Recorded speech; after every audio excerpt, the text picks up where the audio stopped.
Elara lived in a place woven from starlight and silence. Not the deep echoing silence of empty space, but the gentle humming quiet that held a million whispers. Her home was the Stellarium, a magnificent ancient station that drifted, a living jewel, through the cosmic currents between the Orion Arm and the Perseus Spiral. It wasn't a ship built for speed or conquest, but a vessel designed for listening, for understanding, for simply a being dying dead. From her window, which was less a pane of glass and more a shimmering membrane of condensed starlight, Elara could see the universe unfold.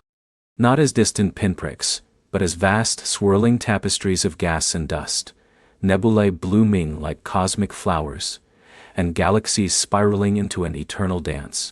Sometimes, if she pressed her nose close enough to the cool, resilient surface, she could almost taste the faint, sweet scent of ozone and distant hydrogen, carried on the Stellarium's breath. Her room was a cozy alcove within the station's verdant biodome, a section where simulated gravity held aloft towering, bioluminescent trees and soft, mossy paths wound between glowing flora. The Stellarium wasn't just metal and circuits, it was a sanctuary. Its corridors hummed with the gentle thrum of life support, and the quieter, deeper resonance of the chorus, the station's primary array of deep space listening devices. It was the sound of the universe being translated into vibrations, a language only the Stellarium truly spoke, and which Elara perhaps understood better than anyone. Elara was 10 years old, with hair the color of twilight and eyes that held the deep, reflective sheen of nebulae. She had grown up amidst the data streams and starlight projections, her lullabies the modulated frequencies of pulsars and the gentle sighs of dying stars. Her parents, Dr. Aris and Dr. Cale Thorne, were the Stellarium's lead astrosensors and xenolinguists. They were the station's ears and voice, interpreting the universe's grand symphony. But Elara was its heart. Every morning, after a breakfast of nutrient paste that tasted faintly of peaches and sun-ripened berries, synthesized perfectly, of course, but she always imagined them picked from a garden under a golden sun, Elara would make her way to the chorus chamber. This wasn't a place of flashing lights and beeping consoles, but a vast, domed space, its walls shimmering with live projections of celestial events. Star charts moved like slow-motion ballots, and spectral analyses painted the air with colors beyond the visible spectrum.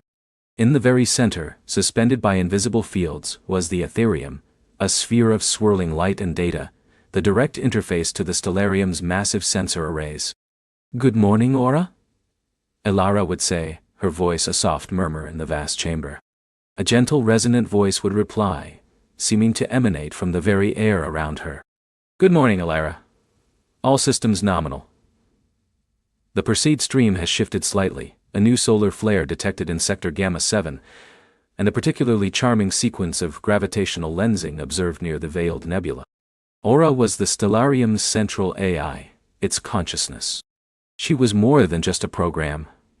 She was a companion, a teacher, and sometimes, Elara suspected, a friend who knew the universe even better than her parents. Aura didn't have a physical form, but Elara always imagined her as the warm, pulsating heart of the station itself. Elara's lessons weren't like those of children on Earth or the colonized planets. There were no rigid schedules, no rote memorization. Instead, she learned through observation, through immersion. She learned to discern the subtle differences in the cosmic background radiation, to identify the song of a newly born star, and to understand the silence that followed a stellar collapse. Her parents called it intuitive astrosensing.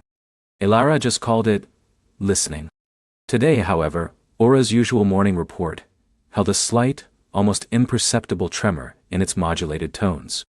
"Elara," Aura continued, "I have been monitoring a unique energy signature for the past 4.7 cycles. It is peculiar." Elara's eyes, usually drawn to the familiar dance of the galaxies, sharpened. Aura rarely used words like peculiar. "Peculiar how, Aura?" A section of the Etherium began to glow with a soft, pulsing light, distinct from the usual blues and greens of thermal data, or the reds of redshift. It was a pale, pearlescent gold, tinged with an almost invisible violet. "Its origin point is unprecedented," Aura explained. a holographic projection of a distant, seemingly empty patch of space appearing beside the Ethereum. It emanates from a region designated the stillness, a void known for its absolute lack of stellar activity or detectable matter. Our long-range probes have never registered anything from there, not even trace particles. Elara frowned.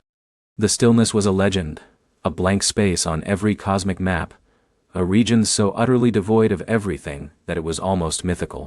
No light, no dust, no gravity wells. Just nothing. Or so they thought. And the signature? Elara asked, stepping closer to the Ethereum, her small hand hovering near the shimmering gold light. She could feel a faint warmth emanating from it, a vibration that resonated deep in her chest. It is not a gravitational wave, nor a stellar flare. It does not match any known energy emission spectrum, Aura replied. It is a complex modulated signal. My current analysis suggests it is an intentional transmission, and it is growing stronger. Just then, her parents entered the chorus chamber, their faces illuminated by the shifting projections. Dr. Eris Thorne, her mother, had her dark hair pulled back in a severe bun, but her eyes, usually focused and intense, held a glint of bewildered excitement. Dr. Cale Thorne, her father, was already gesturing at the holographic display, his fingers tracing the signal's impossible trajectory. Elara, Aura, have you seen this? Dr. Aris exclaimed, her voice uncharacteristically breathless. Cale and I have been trying to make sense of it for hours. It just appeared. It's a marvel, sweetheart, Dr. Cale added, his face alight with the thrill of discovery. No, more than that. It's a miracle. From the stillness, who would have thought? Elara already knew. What? She felt it. The signal wasn't just data, it was a presence. A gentle, insistent hum that spoke of ancient knowledge and boundless wonder. She could almost hear it, not with her ears but with something deeper. What does it say? Elara asked, turning to her parents. She knew they wouldn't have deciphered it yet, but she needed to hear their thoughts. Dr. Cale ran a hand through his perpetually disheveled brown hair. That's the million-credit question, Elara. It's not a standard linguistic pattern. No discrete phonemes, no grammatical structure we recognize. It's more like a song or a story, but encoded in pure energy. It's incredibly dense, Dr. Aris elaborated, tapping a finger on a floating spectral analysis. Layers upon layers of information. We've managed to isolate some rhythmic patterns, some recurring motifs, but nothing concrete. It's like trying to read a book where every word is a symphony. Elara touched the pearlescent glow of the Ethereum again. The warmth intensified, and for a moment she felt a profound sense of peace, a quiet joy that seemed to emanate directly from the signal. She closed her eyes, letting the vibrations wash over her. In her mind's eye, she saw colors she had never seen before, heard harmonies that transcended sound. It was like looking directly into a dream. It's beautiful, she whispered, opening her eyes. It is, her mother agreed, a rare soft smile gracing her lips. But beauty doesn't explain its origin, its composition, or its intent.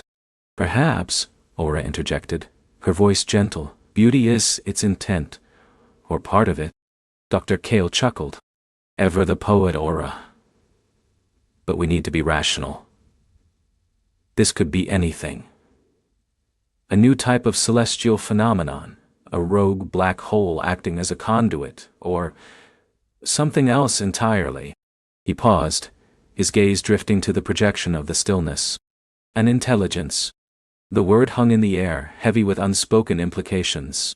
The Stellarium had searched for intelligent life for centuries, listening to the universe's every murmur. They had found complex ecosystems, rudimentary biological signals, and even the fossilized remnants of ancient civilizations, but never alive, active, intentional communication. Until now. The signal is repeating a course sequence every 12 Terran minutes, Aura reported. It appears to be a fundamental building block, a sort of cosmic signature. I am running a cross-reference against all known universal constants, quantum fluctuations and astrophysical phenomena, but the results are negative. Dr. Aris sighed, running a hand over her temple. It's like finding a message in a bottle. but the bottle is made of pure thought, and it came from the bottom of an ocean that doesn't exist. Elara watched her parents, their brilliant minds grappling with the impossible. They saw data, equations, probabilities. Elara saw a greeting. A story. "Can we play it?" Elara asked, her voice soft but firm. "Not the analysis. The actual signal. The way it sounds to Aura." Her parents exchanged a look. "It's not really sound in our human spectrum, sweetheart," Dr. Kale explained gently. "It's a complex energy waveform. We've translated parts of it into auditory frequencies. But it's like listening to a symphony played on a single out-of-tune string. But Aura can hear it. Can't you, Aura?" Elara pressed. "I can process and interpret the full spectrum of its waveforms." "Elara," Aura confirmed. "I can synthesize an approximation for human perception, but it would be a crude translation." "Please," Elara insisted. "Just play what you can. I want to listen." Dr. Aris hesitated, then nodded. "All right, Elara. But be warned, it might be overwhelming." She gestured to the Ethereum. "Aura. Full spectrum translation. Modulated for human sensory input. Low intensity." The pearlescent glow intensified and the air around them began to vibrate. It wasn't a sound from speakers. It was as if the very atoms of the chamber were singing. A vast, deep hum filled the space, not loud, but utterly pervasive. It was a chord of infinite complexity, woven from frequencies Elara could feel in her bones, in the tips of her fingers, in the very core of her being. It swelled and receded, like a cosmic tide, carrying with it echoes of something ancient and pure. It wasn't overwhelming in the way her mother had warned. It was enveloping. It felt like being cradled in the heart of the universe, like understanding a secret whispered from the dawn of time. Images began to form in Elara's mind, not clear pictures but abstract concepts.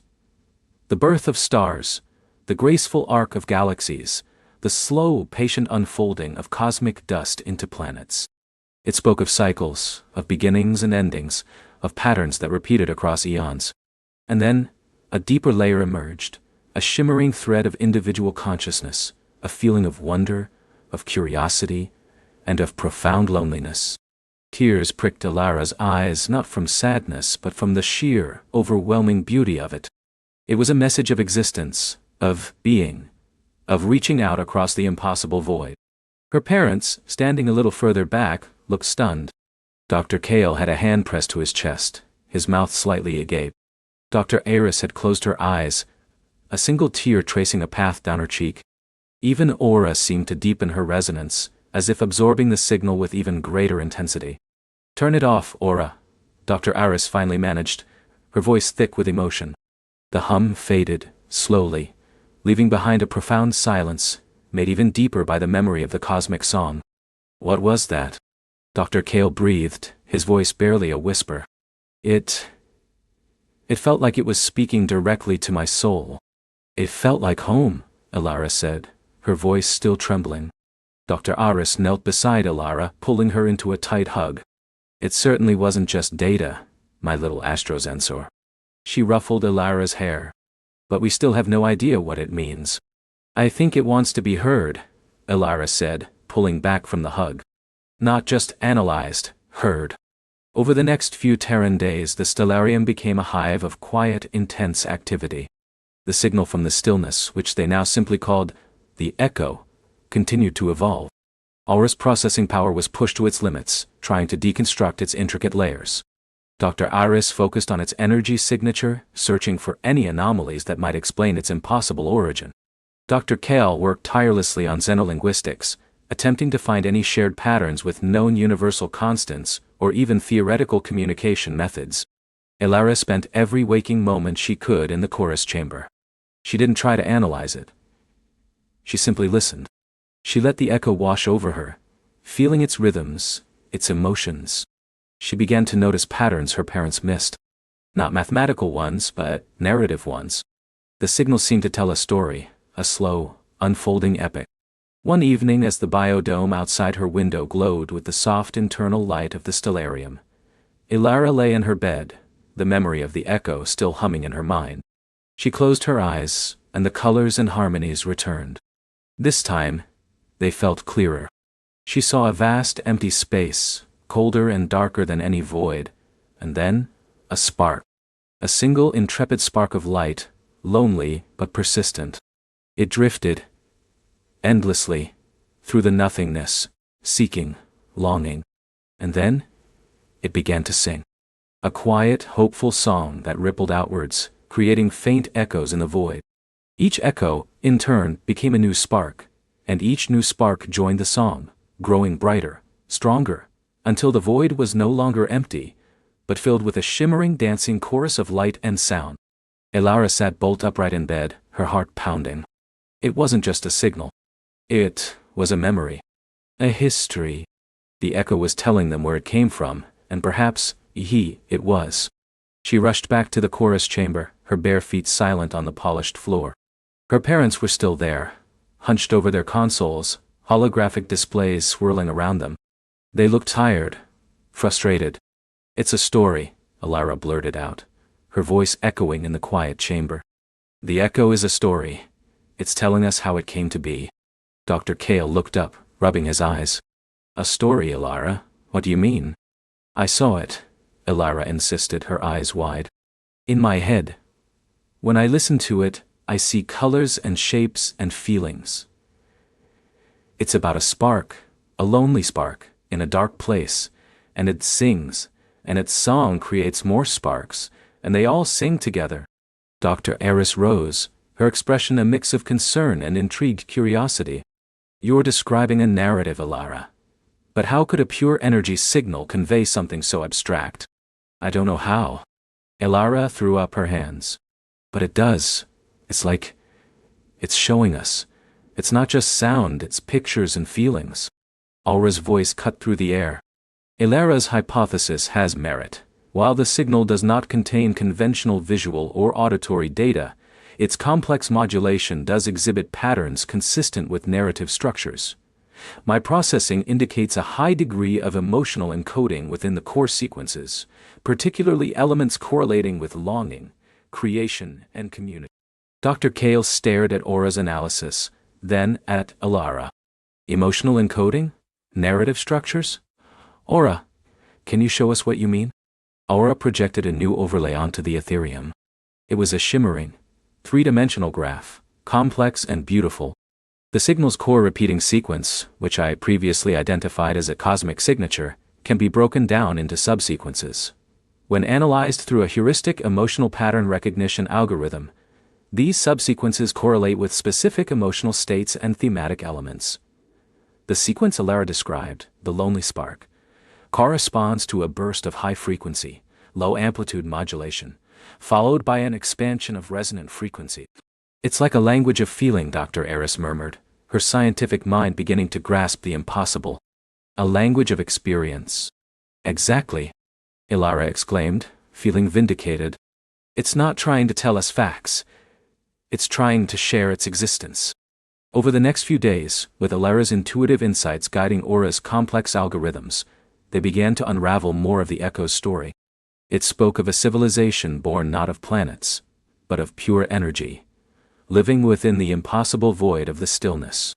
They were beings of light and song, communicating through the very fabric of existence. They had always been there, hidden, unheard, until now. Their story was one of peaceful coexistence, of shared creation, of a collective consciousness that flowed and merged. They were the stellar weavers, as Elara began to call them in her mind, for they wove the fabric of their reality from pure light and thought. But the story shifted. A new, more urgent motif began to emerge within the echo. A dissonant chord.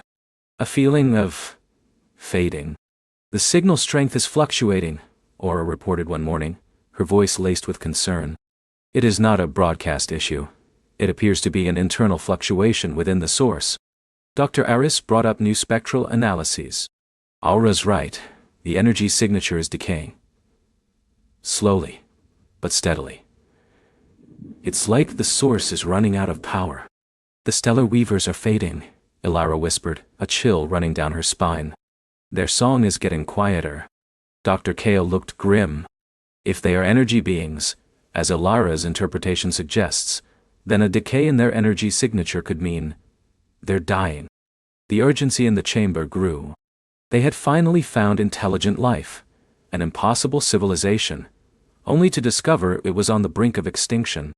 The echo, once a beautiful, serene song, now contained elements of desperation, a plea. "They're asking for help," Elara said, her eyes fixed on the Ethereum, where the pearlescent glow was now flickering, like a dying ember. "They're asking us to find them, to save them." Her parents exchanged a look of profound apprehension. The stillness was an anomaly in itself. To journey there, to enter a region of space where all known physics seemed to bend or break, was an undertaking of unimaginable risk. The Stellarium was a listening post, not an exploration vessel. It was massive, ancient, and not designed for deep void incursions. "We can't just ignore it," Elara pleaded, her voice cracking. "They've been singing for so long, and now they're fading. We have to do something." Dr. Iris walked over to the main console, her fingers hovering over controls that could recalibrate the entire station's trajectory. To attempt a direct approach to the stillness. "It's beyond our operational parameters, Elara. The gravitational distortions alone could tear the Stellarium apart, assuming we don't vanish into whatever unknown energy sink is truly at its core." "But if we don't," Dr. Kale countered, his voice low, "we let an entire species, one that has reached out to us across an impossible void, simply cease to be. What kind of listeners would we be then?" The argument, unspoken but palpable, hung in the air. Science versus empathy. Caution versus courage.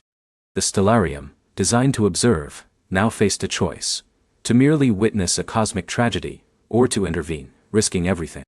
Elara looked at the flickering light of the echo. It was more than a signal now. It was a cry. A hand reaching out in the dark. She knew, with a certainty that resonated through her very soul, that they had to answer. The est of Stellarium, the est of starlight, the est of stillness, it was all connected. And it was calling to her. Elara's breath hitched, not from fear, but from the sheer, overwhelming weight of responsibility. The Stellarium, a marvel of cosmic engineering, a silent sentinel woven from starlight and quantum-spun metal, had never been designed for Kafkashiyat. Its purpose was observation, contemplation, the quiet chronicle of a universe unfolding. Intervention was a word whispered in forbidden corners of its core programming, a concept anathema to the very fabric of its existence. Yet, the echo pulsed, a frantic heartbeat against the cosmic silence.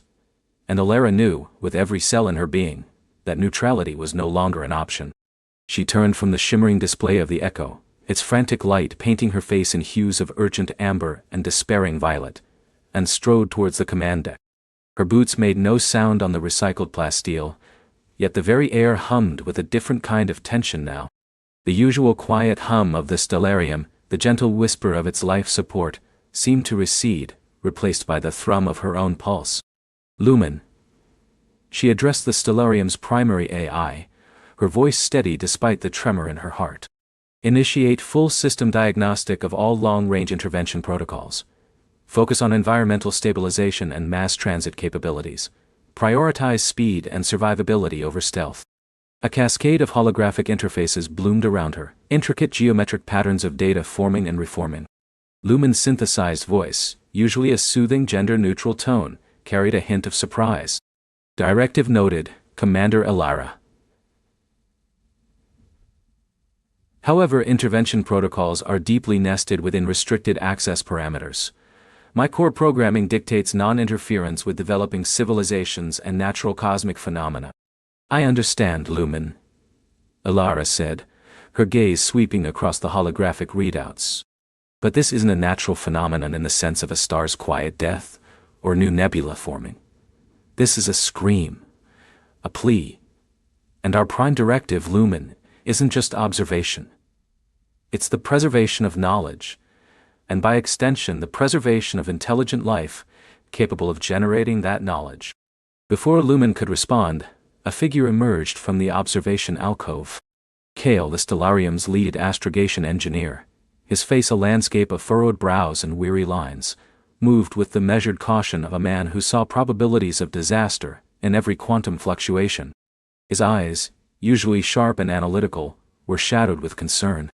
"Elara," Kale began, his voice a low rumble, "you can't be serious.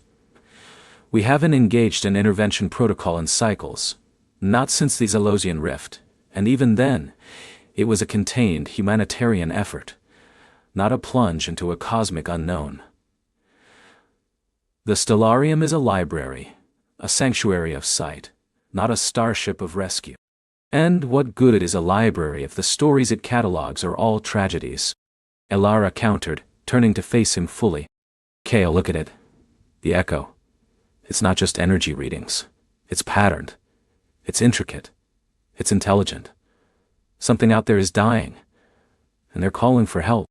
Anya, the Stellarium's chief xenolinguist and cultural archivist, floated in on a grav sled, her face pale, her usually meticulously braided hair slightly askew. Her eyes, usually sparkling with intellectual curiosity, were wide with a different emotion, a profound empathy that mirrored Elara's own.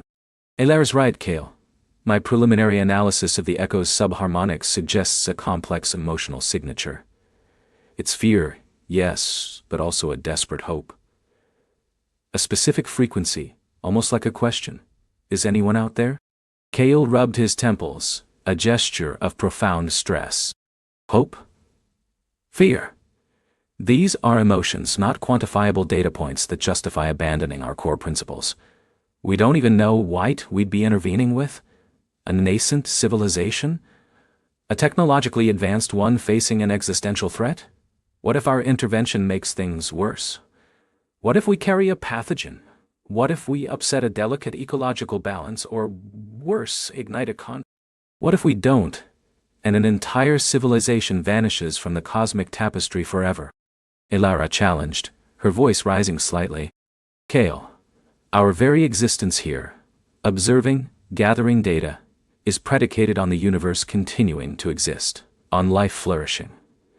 If we have the capability, the e.g. power, to offer aid, and we choose not to, what does that make us? Just voyeurs? Are we so detached that we've forgotten our own species, once looked up at the stars and dreamt of aid, of connection?" Lumen interjected, its voice regaining its usual neutral tone, though the information it presented was far from neutral. "Commander Elara's premise holds a statistically significant ethical weight. While primary directives emphasize non-interference, tertiary protocols include preservation of sentient life under extreme circumstances where non-intervention would result in extinction-level events. The Echo's energy signature decay rate indicates an event horizon within approximately 72 standard hours. The probability of complete collapse of the originating system, biosphere and by extension, any life within it."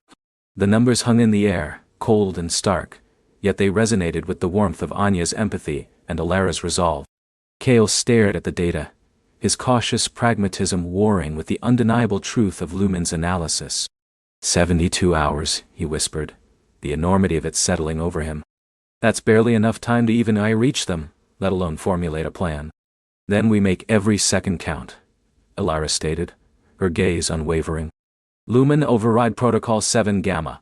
Access the Yi Vanguard schematic. Prepare for immediate launch protocols." The Yi Vanguard. Shu. A name whispered in legend within the Stellarium. A relic from an earlier, more audacious era of space exploration.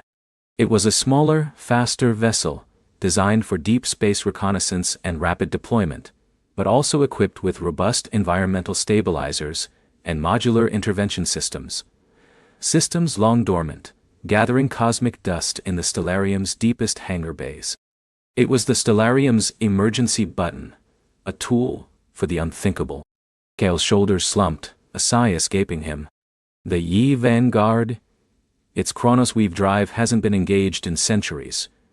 Its systems are ancient by current standards. It's a gamble, Elara, a monumental one.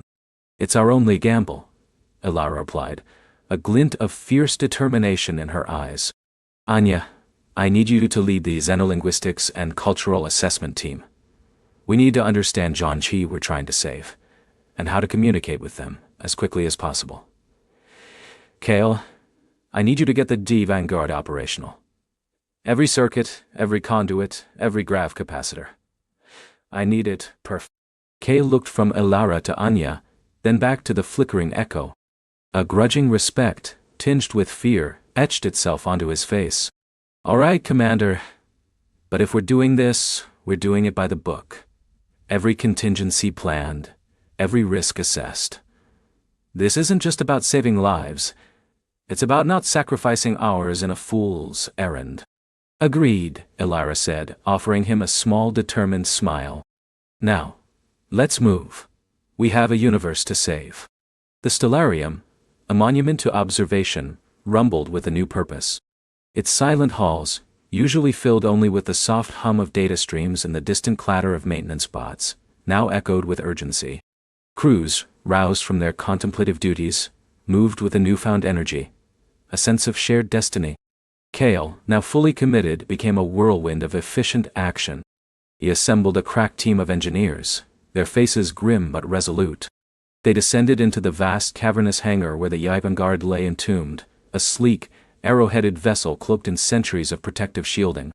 As the shields retracted with a groan of ancient mechanisms, the Yvangard gleamed, its hull of crystalline alloys and layered composites still retaining its formidable grace.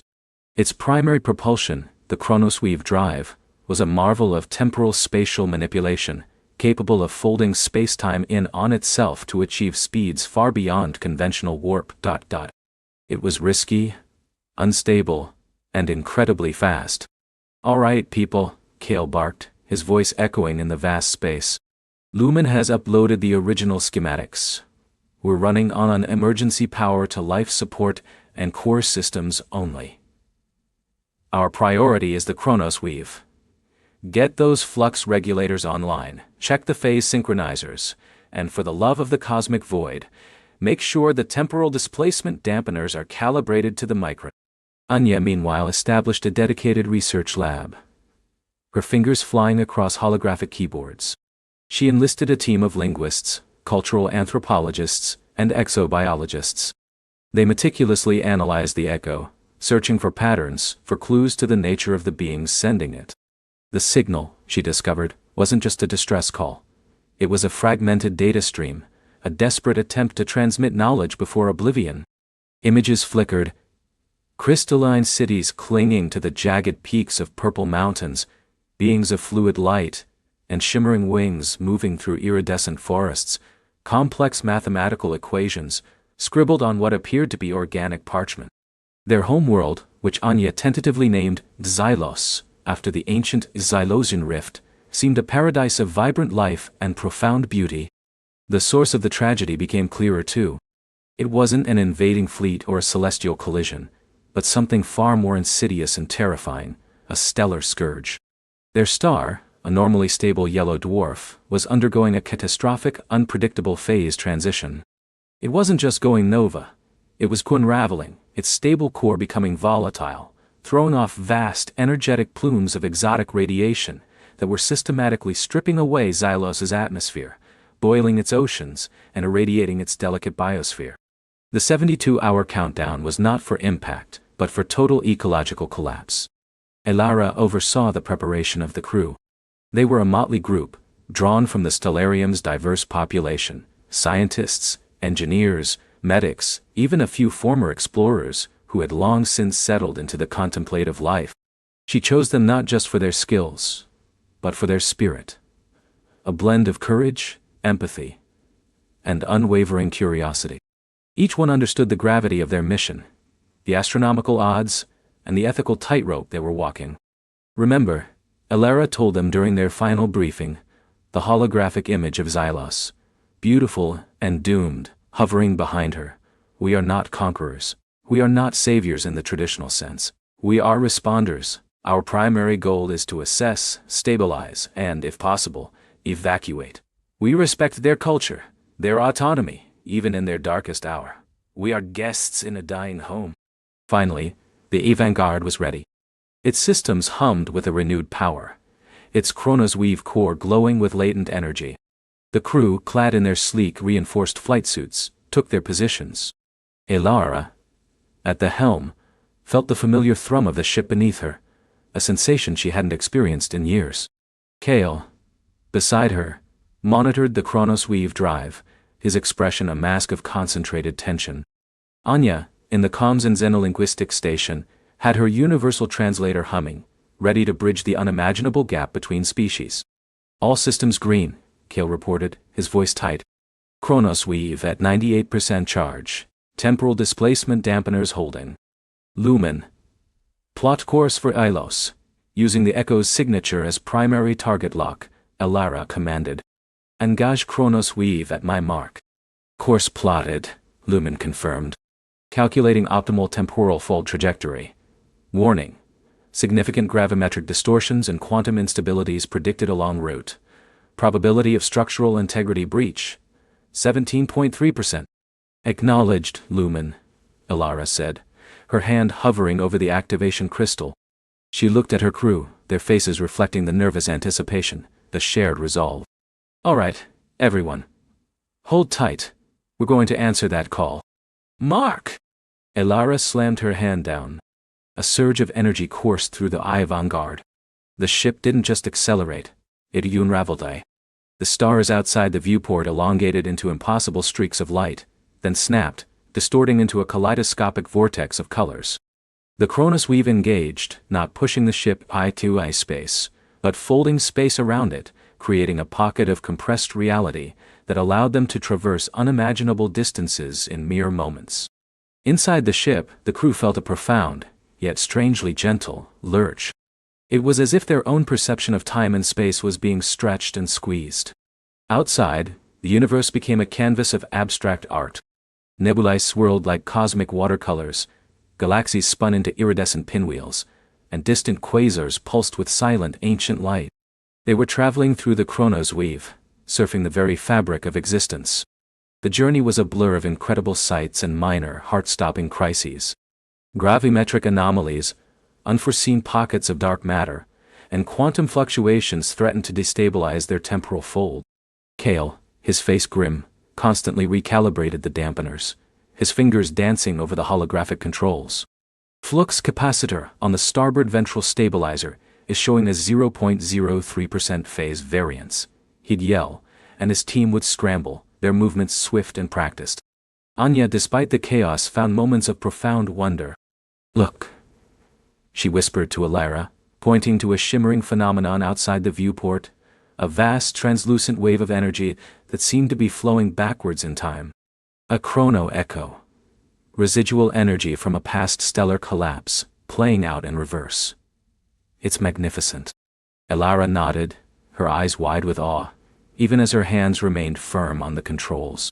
The universe, even in its most dangerous manifestations, was breathtaking. These moments of shared wonder, amidst the constant threat, forged a deeper bond among the crew. They were no longer just colleagues, they were a lifeline, each dependent on the other. After what felt like an eternity, though Lumen reported only 68 standard hours had passed, the Chronos Weave began to disengage. The kaleidoscopic colors outside the viewport slowly resolved, coalescing back into the familiar, yet now infinitely more poignant, tapestry of stars. Exiting Chronos Weave in T-10, Lumen announced, its voice calm. Elara braced herself. The transition from folded space to normal space could be jarring. A final violent shudder coursed through the avant-garde, and then, blessed stillness. Before them lay the Exilos system. It was a sight that wrenched the heart. Their star, once a vibrant yellow, now pulsed with an angry, unstable crimson, radiating waves of destructive energy that painted the inner system in a terrifying, beautiful light. The inner planets, once vibrant, were now charred husks, glowing with residual heat, their orbits erratic. And then, Xylos itself. From a distance, it looked like a jewel, a breathtaking orb of swirling blues and greens, still clinging desperately to its life-giving atmosphere. But as the avant-garde drew closer, the truth became brutally clear. Great swathes of the planet were already bleached white, vast oceans evaporated, landmasses scarred by immense radiating fissures. The atmosphere, once a protective blanket, was being systematically stripped away by the star's erratic emissions, like a delicate veil torn by an unseen hand. The shimmering cities which Anya had glimpsed in the Echo were now spectral outlines, some already crumbling into dust. Gravimetric readings are off the charts, Kale reported, his voice hushed. The star's core is destabilizing rapidly. We're detecting extreme radiation fluxes. We can't hold orbit here for long. Anya, her face pale, pointed to a section of the planet still vibrant with color. The echo is strongest from that continent. There are still major energy signatures. They're concentrated, almost like a massive defensive shield. Or perhaps, a city taking its last stand. Elara stared at the dying world, her heart aching. The beauty of it, the sheer audacity of life clinging on, even in the face of such overwhelming destruction, was profoundly moving. The echo, now a roaring torrent of signals, pulsed with an almost unbearable intensity, raw with despair and a desperate final plea. "Lumen, prepare for atmospheric entry," Elara commanded, her voice firm despite the lump in her throat. "Target the strongest echo signature. Kale, activate the environmental stabilizers and emergency shield arrays. Anya, keep the universal translator on maximum sensitivity. We're going in." The Evangard began its descent, a tiny spear of hope piercing the crimson-tinged sky of a dying world. As they broke through the upper atmosphere, the extent of the devastation became even more apparent. The air was thick with shimmering particulate matter, the remnants of vaporized oceans and pulverized land. Above them, the enraged star pulsed, a malevolent eye watching their slow, perilous descent. Suddenly, a new signal erupted on their comms, a burst of energy distinct from the echo. It was strong, direct, and clearly intentional. "We have an inbound!" Kale yelled, his fingers flying across the controls. "Unknown origin. It's fast, Elara. Very fast." Elara squinted at the main viewport. A shimmering silver dart, impossibly sleek and weaponized, was streaking towards them from the direction of the strongest echo signal. It wasn't a welcome. It was an interception. "They're hailing us," Anya exclaimed, her voice strained. The universal translator struggled, then burst forth with a torrent of resonant musical sounds. It's a warning. They're telling us to turn back. Do not approach. Danger. Return." Elara's mind raced. Why would they warn them away? Were they hostile? Or were they trying to protect them from something even worse than the stellar scourge? "Lumen evasive maneuvers," Elara ordered, her hands gripping the controls. "Kale, prepare for defensive shields. Anya, try to establish a peaceful dialogue. Tell them we're here to help." The silver ship closed the distance with alarming speed, its sleek form bristling with unknown energy signatures. The situation had just become infinitely more complicated. They had come to save a dying world, only to be met with a desperate, possibly hostile, warning.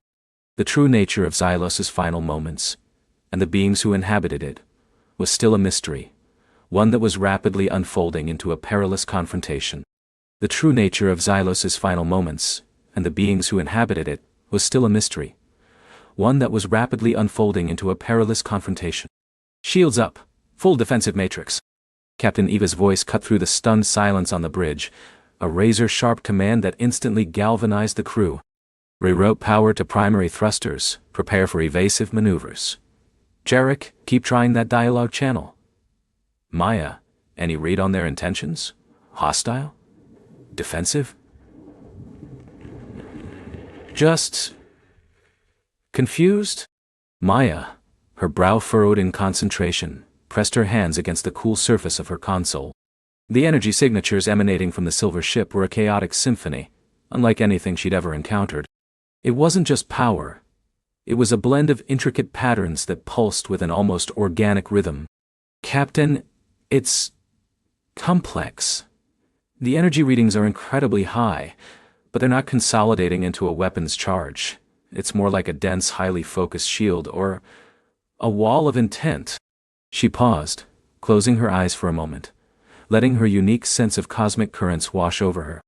"There's a deep resonance, a powerful, almost desperate urgency. It feels like a scream, but a silent one. A warning, yes, but not necessarily an aggressive one. It's like they're trying to push us away from something, rather than destroy us." The silver ship, now a mere few thousand kilometers away, suddenly flared with a brilliant shimmering light that was not quite an explosion, nor quite a beam. It was a wave of pure, concentrated energy, like an invisible hand pushing against the very fabric of space. It didn't impact the Stardust Dreamer directly, but washed over its shields, causing them to hum and shimmer with a frantic, iridescent glow. The ship shuddered, the deck trembling beneath their feet. "They're not firing, Captain," Jarek exclaimed, his fingers flying across his comms panel. "It's a pure kinetic pulse, designed to repel, not to harm. But it's powerful. Our shields are holding, but another one like that, and we'll be pushed out of orbit entirely." "Understood," Eva said, her eyes locked on the main view screen, where the silver ship now seemed to hover, a silent, gleaming sentinel. "Keep our position. Do not engage offensively.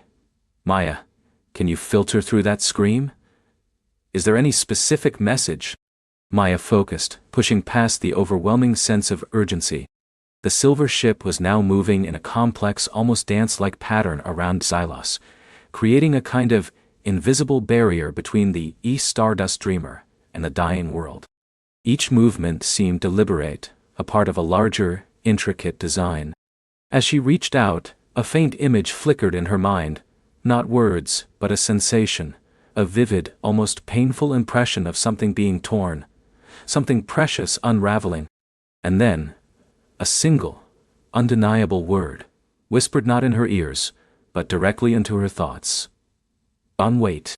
They want us to wait, Captain," Maya relayed, her voice a little breathless. "And they're protecting something, or preventing something from happening. I tell you something. It's not Silos they're warning us about directly, but our interaction with it. Before Eva could respond, the silver ship executed another astonishing maneuver. It pulsed again, not with a repelling force, but with a sudden localized distortion of space itself. For a fraction of a second, the stars behind it seemed to bend. And then, from within that shimmering distortion, two more ships identical to the first emerged, as if plucked from the very fabric of the void. They positioned themselves in a triangular formation, encircling Ilos, their silent, gleaming forms, a stark contrast to the swirling chaos of the dying world below. 3 of them now, Commander Valerius noted from the helm, his voice calm despite the escalating tension. "Their propulsion and cloaking technology are beyond anything we've cataloged, Captain. They just appeared." "They're creating a perimeter," Eva deduced, her gaze sharpening. "A very sophisticated one. Jarek, any luck with that dialogue?" "Still nothing, Captain. Our universal translator can't find a linguistic match. Their energy signatures are too pure, too singular to contain any discernible communication pattern we understand." "Maya, try another approach," Eva ordered. "Not through our tech. Your way. Can you project intent? Can you show them we're peaceful? That we're here to help?" Maya nodded, her eyes half closed. She took a deep breath, reaching deep within herself for the wellspring of empathy that had always guided her. She focused on an image of a gentle hand, an offering of light, a symbol of healing. She projected the deepest desire of the Stardust Dreamer, to offer aid, to mend, to bring peace. For a long moment, nothing happened. The 3 silver ships held their positions, silent, unwavering sentinels. Then, the lead ship, the one that had first appeared, began to glow with a softer, almost inviting light. It was no longer the aggressive shimmer of a warning, but a gentle, pulsing luminescence. And within Maya's mind, the single word returned, clearer this time, accompanied by a new, more complex sensation: to observe, guide to eye. "They're acknowledging me," Maya whispered, a tremor of awe in her voice. "They're not hostile, Captain. They want us to watch, to understand." Eva weighed the information carefully. Every instinct screamed caution, but Maya's insights had proven invaluable time and again.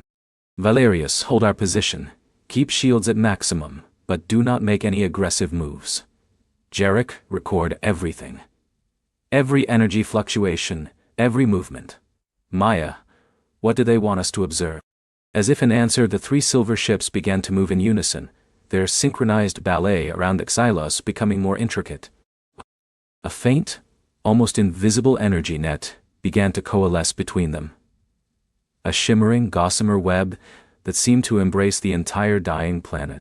It wasn't a prison, but something more akin to a protective embrace, a cosmic cradle. And then, Xylos itself began to change. Until now, its demise had been a slow, agonizing process of decay. A world withering, its oceans evaporating, its atmosphere dissipating into the void. But now, as the silver ships wove their energy web around it, the dying accelerated, transforming in a way that defied all known astrophysics. Great fissures, once slow-growing cracks, ripped across its surface with terrifying speed, not spewing lava or dust, but emitting soft, ethereal light. The planetary core, visible through the thinning crust, began to pulse with an internal luminescence, a deep, resonant thrum that vibrated through the Stardust Dreamer's hull. The planet was not simply dying, it was undergoing a metamorphosis of unimaginable scale. Maya gasped, her eyes wide. It's not dying, Captain. Not in the way we understood. It's transforming, giving birth.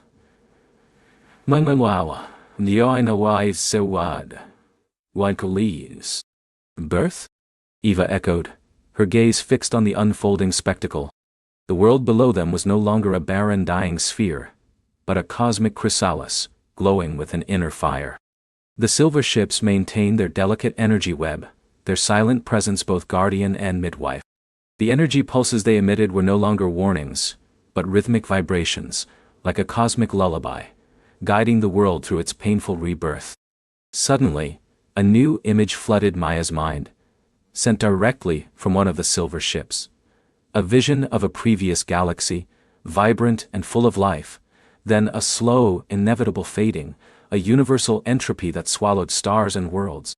Then a counter-image, a spark, a nascent consciousness, drawn from the remnants of the dying, coalescing into something new, something profound.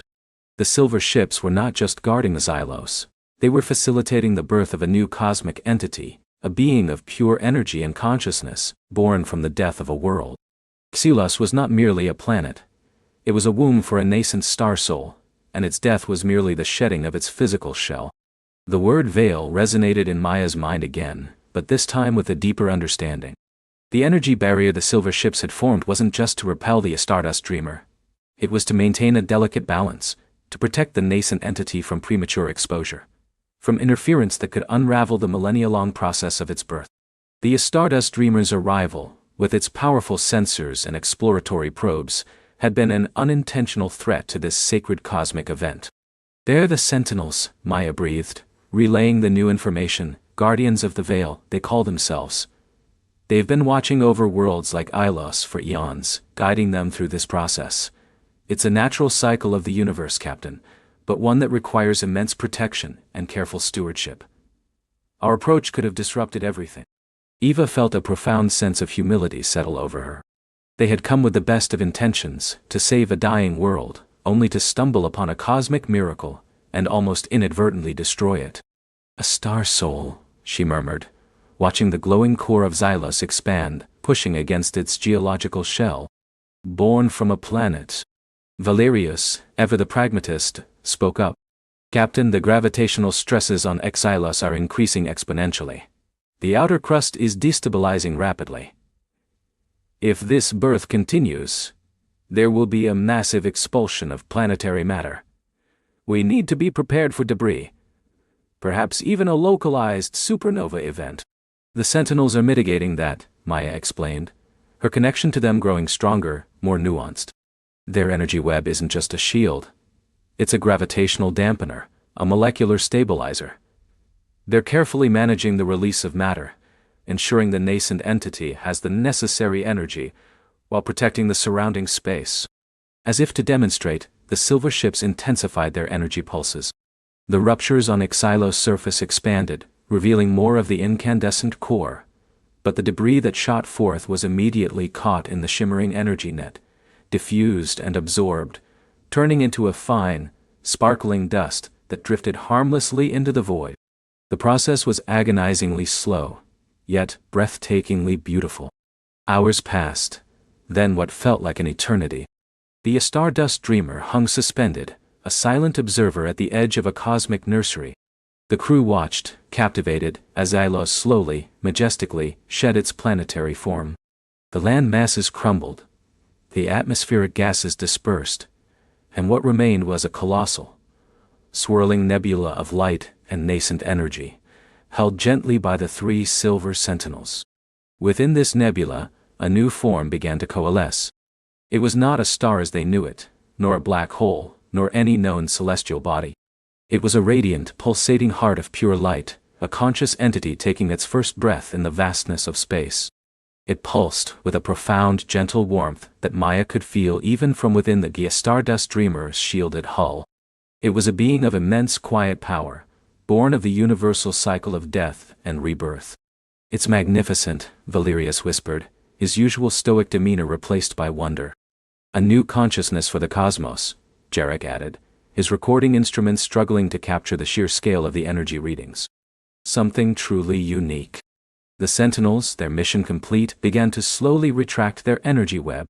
The nascent star soul, no longer needing their physical support, floated serenely in its nebula cradle, its light steady and strong. One of the silver ships, the lead one, turned its shimmering form towards the Stardust Dreamery. Maya felt a final, clearer communication, a sense of gratitude and a shared understanding. "Thank you for your patience. Thank you for your respect. The veil is open to those who seek knowledge, not disruption." One day. Then, with the same silent grace with which they had appeared, the three sentinels phased out of existence, leaving behind only the newly born star soul, and the Stardust Dreamer as its sole witness. "They're gone," Eva said, a note of awe in her voice. "And they've left us with this." She gestured to the view screen, where the star soul pulsated, a beacon of ethereal light against the dark tapestry of space. "A new beginning. And we almost interfered with it." Maya felt a deep peace settling over her. The frantic energy signatures were gone, replaced by the serene thrum of the nascent entity. "They understood our intentions, Captain. They saw our desire to help, even if our methods were misguided. They taught us a profound lesson about the universe's own rhythms." Eva nodded slowly, her gaze thoughtful.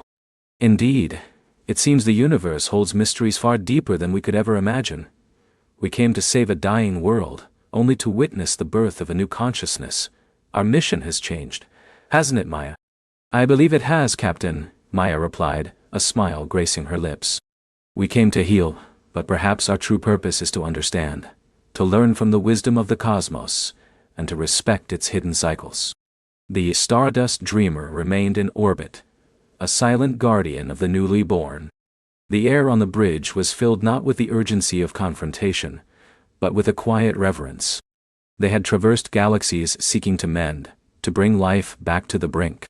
But here, at the edge of Exilos, they had encountered a different kind of life, one that transcended their understanding of planets and stars.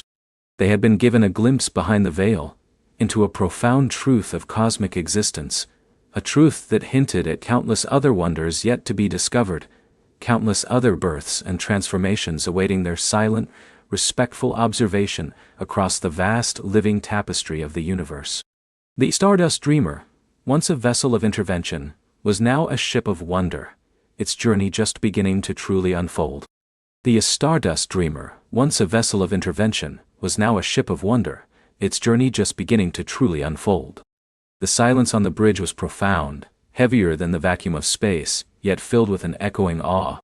Captain Elara Vance, her hand still hovering over the deactivated intervention protocols, felt an internal landscape shift within her.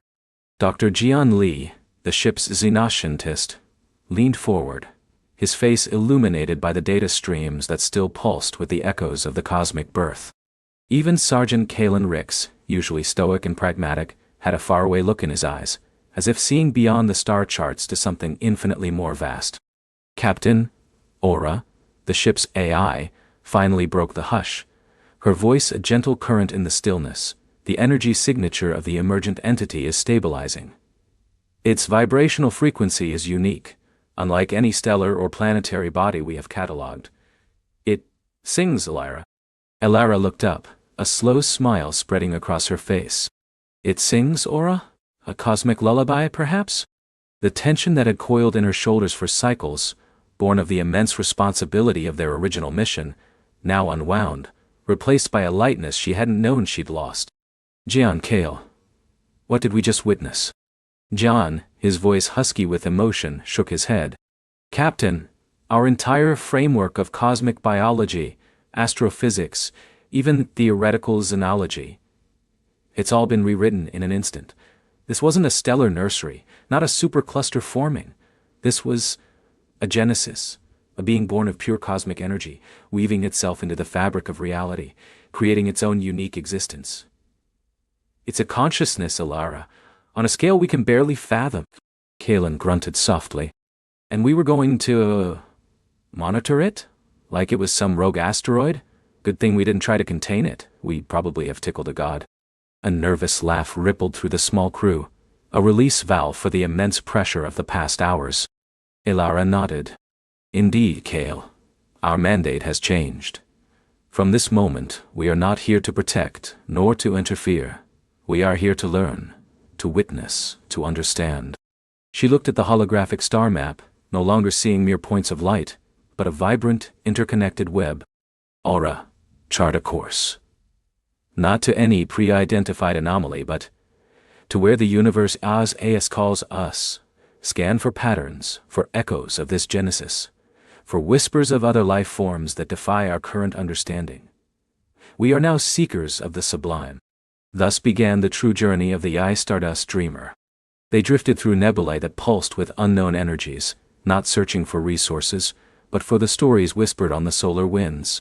They observed gas giants whose storm systems weren't just meteorological phenomena, but intricate, slow-motion ballots of elemental consciousness. They discovered asteroid fields that were not remnants of shattered worlds, but intricate, crystalline structures, each facet reflecting a unique cosmic memory, a library of universal events. One cycle, Aura detected an incredibly faint harmonic vibration emanating from a sector previously deemed empty void. The E-Dreamer glided silently towards it, its advanced sensors reaching out like delicate fingers. What they found was not a star, nor a planet, but a vast shimmering tapestry of light years across. It was a dreamweaver, a network of entangled photons and gravitons, forming intricate patterns that changed with the subtle shifts in universal consciousness.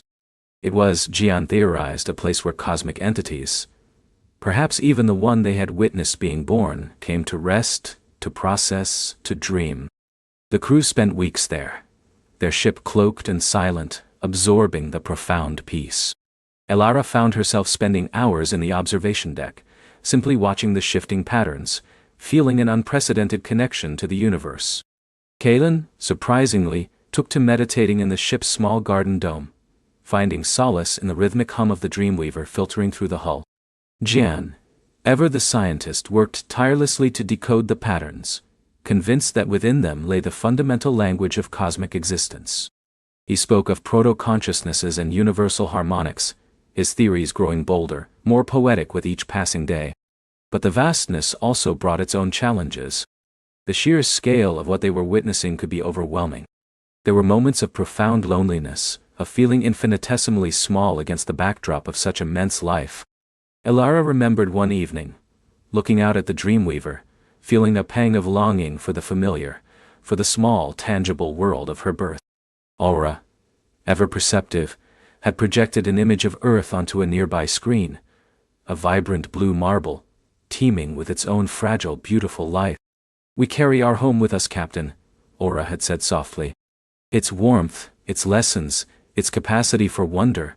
This journey does not diminish it. It expands our understanding of where it belongs in the grand design." Her words were a balm. The crew learned to carry their humanity, their emotions, their connections, their small joys, as a precious cargo, grounding them amidst the cosmic sublime. They shared meals, told stories, even celebrated birthdays with holographic cakes and whispered wishes, their bond growing stronger with each new wonder they encountered. They were a microcosm of humanity, bravely venturing into the unknown, finding meaning not just in discovery, but in each other. Their journey led them to echoing mists, nebulae that didn't just reflect light, but entire sequences of cosmic events. Like a cosmic projector, These mists replayed the formation of galaxies, the quiet dance of dark matter, even faint, ancient echoes of civilizations long vanished, their stories etched into the very fabric of space-time. The crew watched, spellbound, as entire epochs unfolded before them, not as historical records, but as vibrant, living memories. They saw the birth and death of suns, the slow, deliberate march of planetary systems, the intricate ballet of gravitational forces that sculpted the universe. One particular echo captivated them, a fleeting glimpse of what appeared to be another Genesis event, but on an even grander scale. This wasn't the birth of a single cosmic entity, but the simultaneous emergence of an entire constellation of sentient stars, each blazing with a unique intelligent light. It was a symphony of creation, a chorus of nascent consciousness, and it left the crew breathless. "This is it," Gian whispered, his eyes wide. "The living tapestry isn't just a metaphor. It's literal. These cosmic beings, these stellar minds, they're interconnected. They communicate, they share knowledge, they influence the very structure of the universe with their thoughts and emotions. This is a galactic nervous system, a cosmic brain." Elara felt a profound sense of revelation. "And we are, like tiny neurons, observing the larger mind at work. Or perhaps," Aura suggested, "we are part of its awakening, Elara. Our very act of observation, our quest for understanding, adds to its self-awareness." This notion resonated deeply. They were not just passive observers. Their presence, their curiosity, was an active component in the universe's unfolding story. Their ship, the Stardust Dreamer, was no longer just a vessel. It was a conduit, a tiny consciousness reaching out to touch the vast. Years passed. The Stardust Dreamer became less a ship and more a home, a sanctuary of wonder. The crew aged, their faces etched with the lines of experience and the wisdom of countless cosmic encounters. They had seen things that would shatter the minds of ordinary beings, yet they had found strength, peace, and an expanded sense of self. They had witnessed cosmic beings communicate through gravitational waves, sculpt nebulae with their thoughts, and even influence the flow of time in localized pockets of space. They had learned that life was not confined to carbon-based forms or even to matter itself, but was a fundamental property of existence, manifesting in an infinite array of forms and scales. One day, while journeying through a region where reality itself seemed pliable, they encountered a phenomenon unlike any other. It was a cosmic nexus, a swirling vortex of pure possibility, where all potential timelines and realities converged and diverged. It was here that they received the ultimate revelation. As the Stardust Dreamer approached, the nexus projected images directly into their minds, not as data, but as pure understanding. They saw their own past, their homeworld, their species' struggles and triumphs, all interwoven with the grander cosmic narrative. They saw that the veil they had glimpsed behind earlier was not a barrier, but a membrane, a permeable layer between different states of existence. The nexus revealed that the universe was not merely expanding, but evolving. It was a conscious entity in itself, growing, learning, dreaming. And within its dreams, countless other universes were born, lived, and eventually reintegrated. The initial birth they had witnessed was just one tiny, glorious spark in an infinite cascade of creation. They understood then that their own species, their own planet, was not insignificant. Instead, they were integral. Every thought, every feeling, every act of creation or destruction sent ripples through this cosmic tapestry, influencing the universal dream. Humanity's capacity for love, for wonder, for art and music. These were not just earthly phenomena, but echoes of universal truths, contributing to the richness and complexity of the cosmic consciousness. Elara felt a wave of profound peace wash over her. She saw not only the vastness of the universe, but its intricate intimacy, its deep connection to every living thing. She saw that the wonder they had sought was not just external. It was internal, a reflection of the universe's own inherent beauty mirrored within the human spirit. Jian, his eyes shining with tears, finally articulated the culmination of his life's work. "We are not just observers, Captain. We are participants, We are the universe, contemplating itself. Kalen, usually reserved, reached out and gently squeezed Elara's shoulder. Never felt more at home, Captain. Never felt more alive. The Stardust Dreamer did not return to its original homeworld. Its crew, now fewer in number due to the natural passage of time, but forever changed, chose to continue their quiet pilgrimage. They had become something more than explorers. They were silent guardians of wonder, chroniclers of the cosmic dream. Their ship a gentle beacon of understanding in the infinite dark.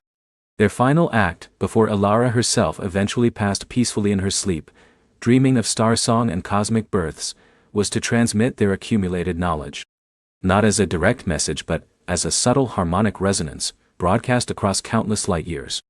It was a whisper, a lullaby, infused with wonder and love, meant to be received not by logic or intellect, but by the deeper, intuitive consciousness of any sentient life that might be ready to hear it. It was a message that simply stated, "You are not alone. You are part of something magnificent. Look up. Listen. Dream." Eddie. And so the Stardust Dreamer, its hull glowing softly with the starlight it had absorbed, its journey never truly ending, continued to drift. A silent, wise presence in the cosmic ocean, a ship of dreams, forever sailing on the living tapestry of the universe, carrying the echoes of wonder for all eternity. And somewhere, across the vastness, a child would look up at the night sky, their hearts stirring with an inexplicable sense of wonder, their imagination alight with the silent song of the stars, ready to dream their own cosmic dreams. The journey, truly, had just begun.